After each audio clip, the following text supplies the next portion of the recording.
பெண்ணுக்கா பெண் அழகாம் பேடமையில் அழகாம்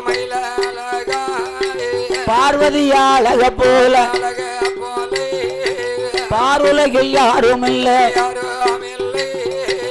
ஏந்திலை அழக போல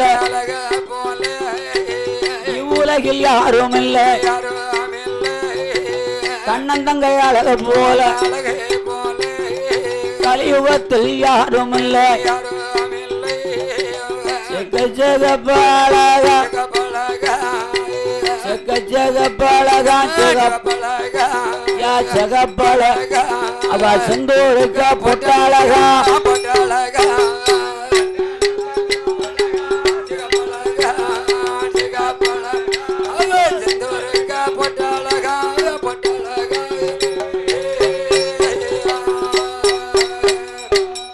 பார்வதி அழக போல பார் உலகிலே யாருமே கிடையாது.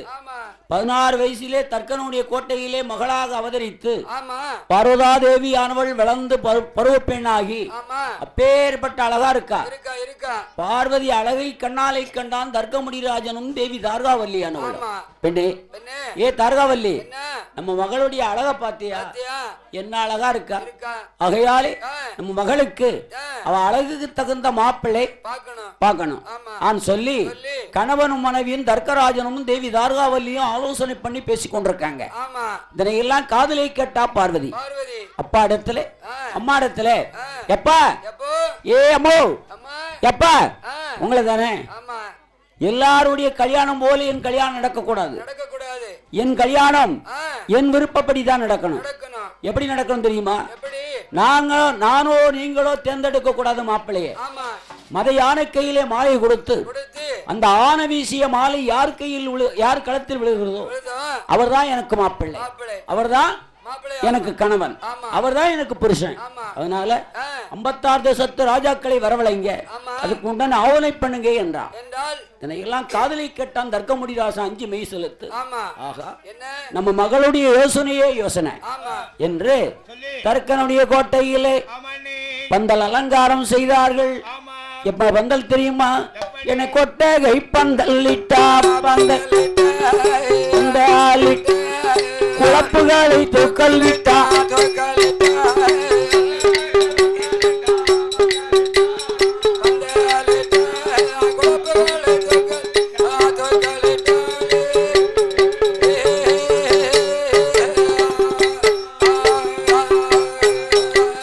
தர்க்கனோட கோட்டையில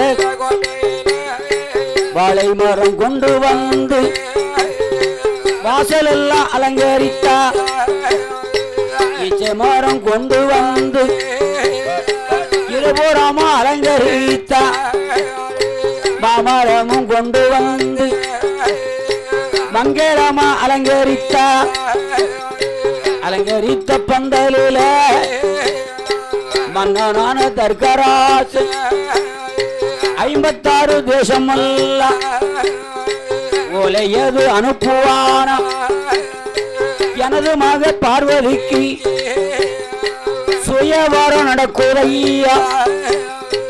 56 ராஜாக்களும் என்னுடைய அரமனைக்கு வர வேண்டும். அறிக்கை அது சொல்லும் போது 56 ராஜாக்களும் தர்க்கனோட கோட்டைக்குத்தான் பார்வதிய மனமுடிக்க ஆனை மேலே வருவார் கோடி, ஆனை மேலே வருவார் கோடி, குதிரை மேலே வருவார் கோடி.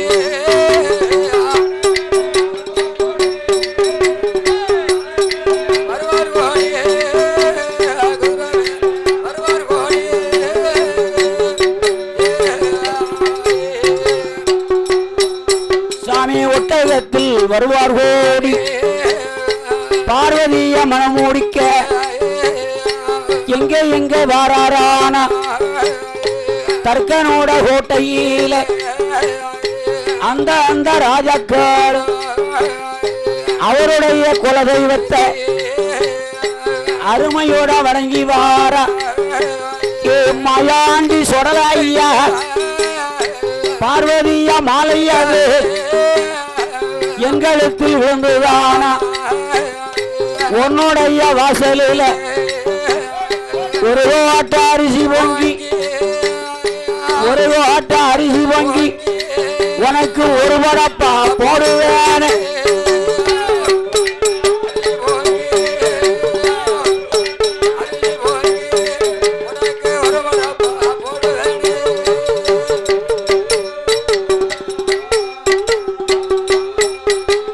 இன்னொரு நாட்டு மண்ண அவருடைய குலதெய்வத்தை அருமையோட வணங்குவானா ஏ மூல தெய்வமே பார்வதி அமாலை அது எங்களுக்கு வந்துதானா பியாட்டி சேலை எடுத்து வை உன்னை விருப்பமுடன் கையெடு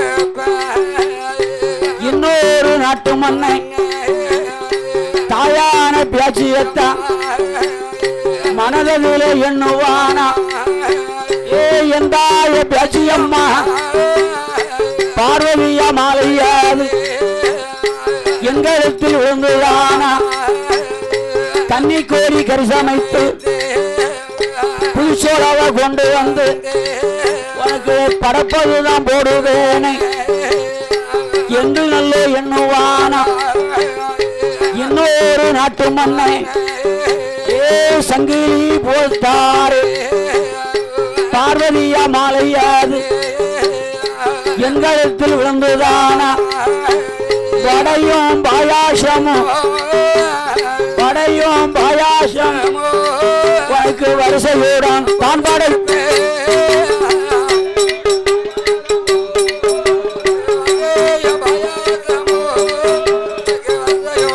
தான் படைப்பு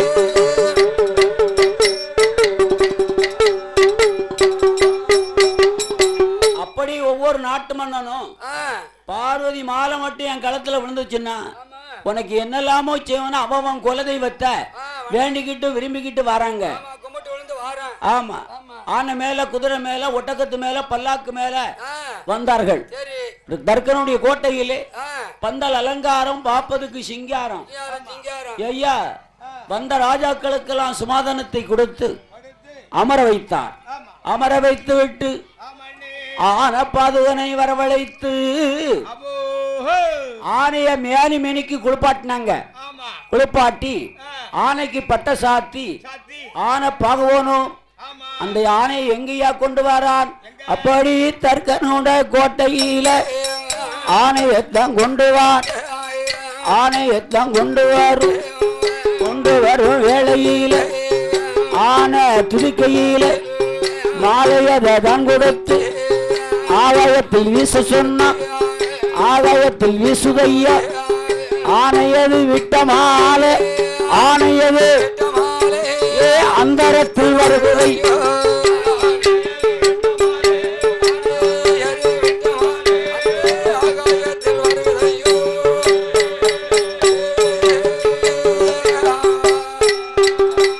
இப்பாடே ஆணையிட்ட மாலையது அந்தரத்தில் வருவதை 56 ராஜாக்களும் எங்களத்தில் விழுந்துடாத இவர்களத்தில் அவர்களத்தில் கொக்கு போற சிறுவர்கள் கொக்கு போற தலைவர் ராணி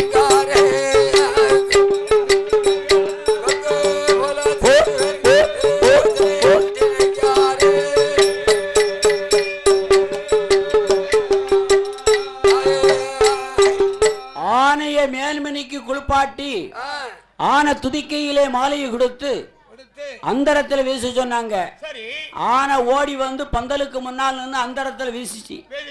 ஆனை விட்ட மாலை ஏங்களத்துல விழுந்தாதா ஓங்களத்துல விழுந்துடாதா இவர்களத்துல விழுந்தா அவர்களத்துல விழுந்தா கொக்க போல எல்லா மன்னர்களும் தலை நீட்டிதாங்க. அந்தரத்திலே மாலை நிற்கிறது. அந்தரத்தில் நிற்கும் போது தாயான பார்வதா தேவியானவள் பகவானை உள்ளத்துக்குள்ளாக நினைக்கா. அண்டபா இறைவா தர்க்கனுடைய கோட்டையிலே இன்னைக்கு எனக்கு ஒரு சுயவரம் நடந்து கொண்டிருக்கு. எங்க இருந்தாலும் வந்து என்னை தாலி கட்டி மனமுடித்து அழைத்து போங்க என்று உள்ளத்துக்குள்ளாக ஒரு அன்பையோடு பகவானை உள்ளத்துக்குள்ளாக உச்சரித்துக் கொண்டிருக்கிறாள் பார்வதி. அப்போதுதான் கண்மளித்து பார்த்தான் யாரு சிவபெருமான். ஆகா பார்வதிக்கு இன்னைக்கு தர்க்கனுடைய கோட்டையை சுயவரம் நடக்கு. கண்டிப்பாக நாம போனோம். எப்படி போறது? இப்படியே போக கூடாது, மாறிவிடத்தில் போகணும் சொல்லி ஆண்டவர் சிவபெருமான் எடுத்தார் ஒரு சொருவம். எப்பேற்பட்ட சுருவமானினா தெரியுமா?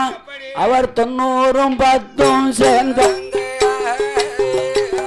90 10 சேர்ந்த ஒரு தவண்ட நல்ல கிழவன் போல்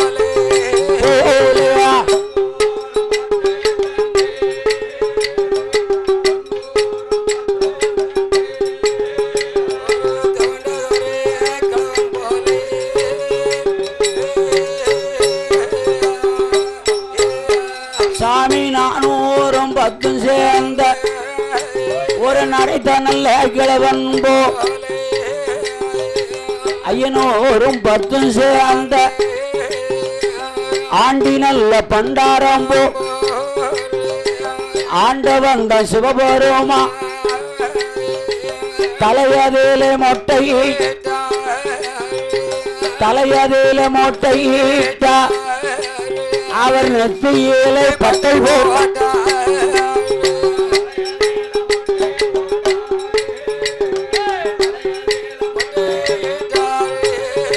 அவர் நெத்தியிலே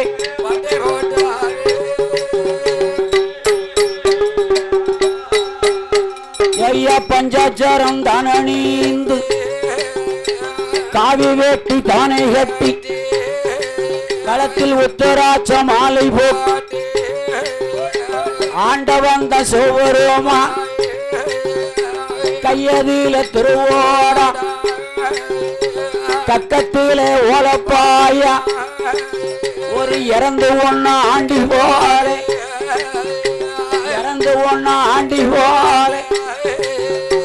எடுத்தாரு சுருவமாக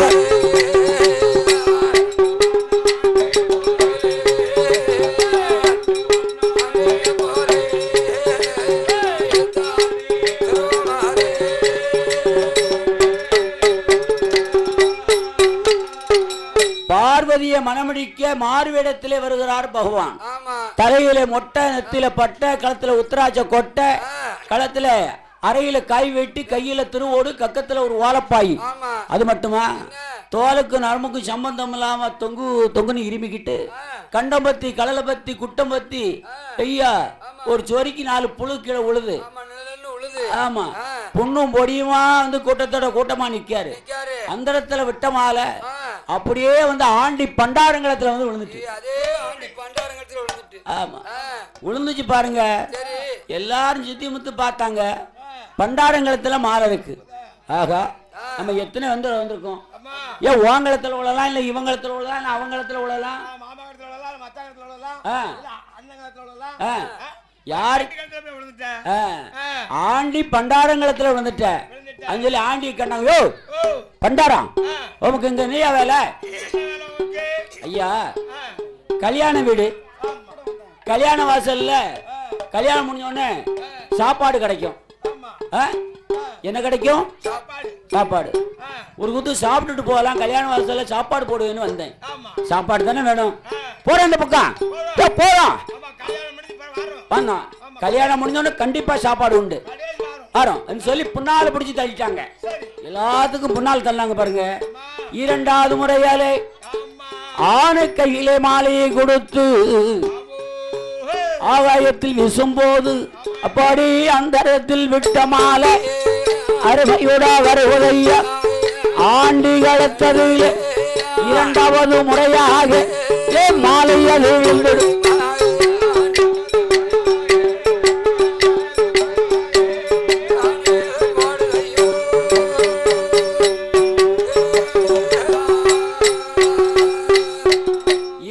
முறை வீசின மாலையும் முன்னால எல்லாத்துக்கும் முன்னால் நின்னார் பண்டாரம். அவர் களத்திலே வந்து விழுந்தது. யோ, இவன் மந்திரவாதியா இருந்தாலும் இப்ப போல இருக்கு.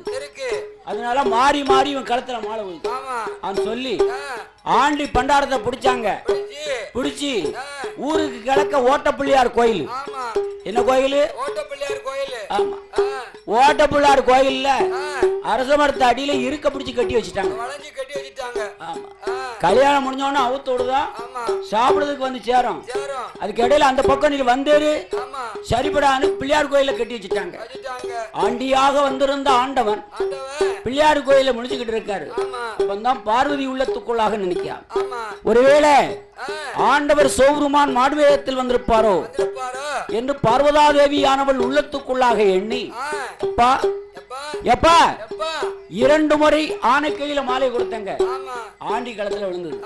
3வது முறையாக நான் என் கையில இருந்து மாலை வீசுதேன், யார் களத்தில் விழுகிறதோ அவர்தான் எனக்கு கண்டிப்பாக மாப்பிள்ளை என்று சொல்லி பார்வதா தேவியானவள் 3வது முறையாக மாலையை கையில வாங்கி அந்த பார்வதி யாவுமையவாளோ மாலையை கையில் எடுத்து, ஆண்டவனே பகவானே எங்கே இருந்தாலும் இருந்தா என்ன மனமுடித்து செல்லுங்கய்யா,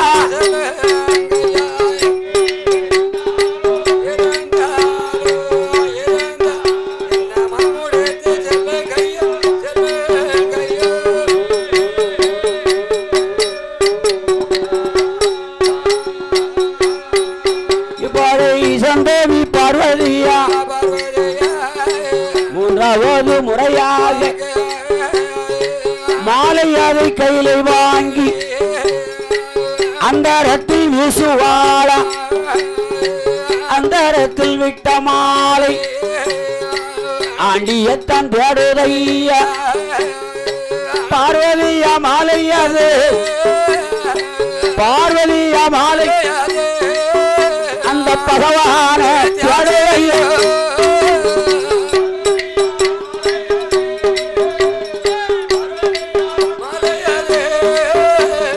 பகவானை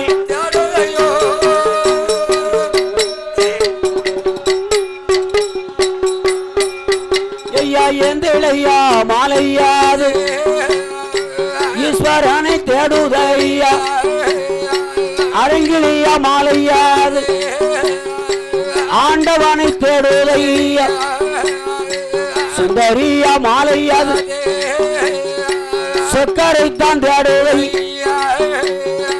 அந்தரத்தில் விட்ட மாலை ஒருக்கு கீழ்புறாமா ஓட்ட பிள்ளையார் கோயிலே அரச மரம் அடியடியில அமர்ந்திருந்தார் பண்டாரம், பண்டாரம் கலத்ததில்லை ஆண்டி பண்டாரம் கலத்தது சாமி மாலை வந்து விழுந்திடுமா,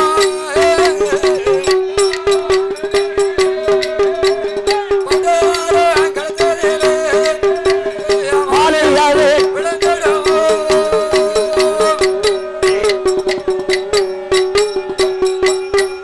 இப்பாரு 56 ராஜாக்களும் இஞ்சி தின்ன குரங்கு போலே ஆண்டி நல்ல களத்ததில்லை மாலையாது விழுந்துட்டு வந்த ராஜாக்களும் வரிசையுடன் பரப்பிடுகிறார். பார்த்தாரு தர்கராசை தார்காவல்லி பெண்ணவாளும் முத்து போல கண்ணீரே முத்து போல கண்ணீரே ஐயா முகமெல்லாம் சோறையிட்டார்,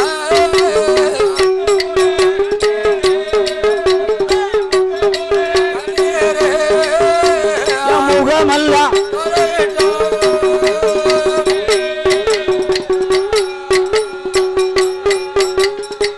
மன்னனாகிய தர்க்கமுடிராசன் 3வது முறையா பார்வதி வீசின மாலை அந்தரத்திலே சென்று ஊருக்கு கிழக்க ஓட்ட பிள்ளையார் கோயில கட்டி வச்சாங்க பாருங்க பண்டாரம், அவர் களத்திலே வந்து விழுந்துட்டு விழுந்த உடனே வந்த ராஜாக்கள் எல்லாம் ஆகா ஆண்டி பண்டாரங்களத்துல மாலை விழுந்துட்டேன் இதுதான் நமக்கு இங்க வேற வேலை இல்ல எந்திங்க போன்னு சொல்லி வந்த ராஜாக்கள்லாம் இஞ்சி தின்ன குரங்கு போல புறப்பட்டு போய்கிட்டு இருக்காங்க. பார்த்தார் தர்கராஜனும் தர்காவல்லி ஆகா கிளிய வளர்த்து குரங்கு கையில பிடிச்சு கொடுத்த மாதிரி ஆயிட்டேன், பண்டாரங்களத்துல மாலை வந்துட்டேன் என்று அப்படியே கண்ணீர் பொங்குது. இதையெல்லாம் கண்ணாலை கண்ட உமையவள் பார்வதி அப்பா அம்மா இடத்துல வந்து சில ஆறுதலை சொல்லிக் கொண்டிருக்கிறார். என்ன சொல்ல? எப்படி சொல்றா? சொல்லட்டுமா? எப்பா எம்மா அஞ்ச வேண்டாம். ஆண்டி பண்டாரங்களத்துல மாலை விழுந்து பண்ணுதியே. ஒன்னே ஒண்ணு சொல்லுங்க, சொல்லட்டுமா? கோட்டையில பிறந்தாயாலும்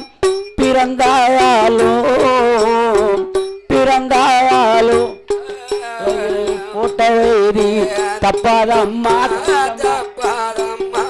தலையில் போட்ட வேறு தப்பாதம்மா,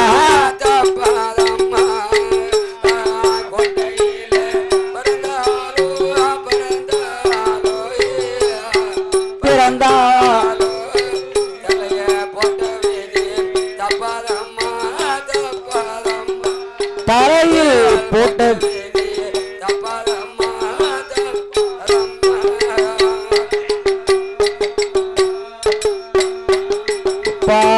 அன்று நல்ல எழுதியாதை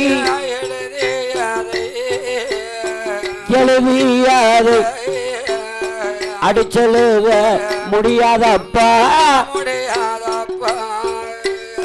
அடிச்செழுத முடியாதப்பா,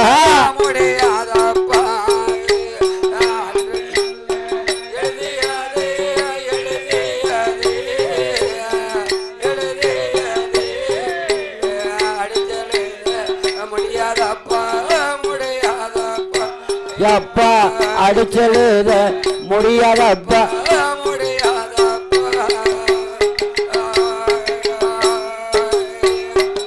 அப்பா இன்னாருக்கு இன்னாரென்று எழுதியதோர் எழுத்து தன்னை, எழுதியதோர் எழுத்து தன்னை,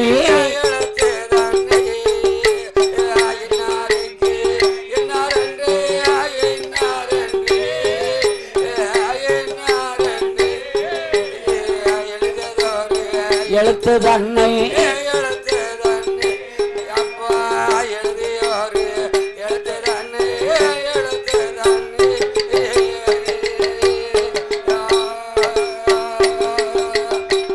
அப்பாவே தர்க்கராஜா, கோட்டையிலே பெண் பிறந்தாலும் தலையில் போட்ட விதி தப்பாது.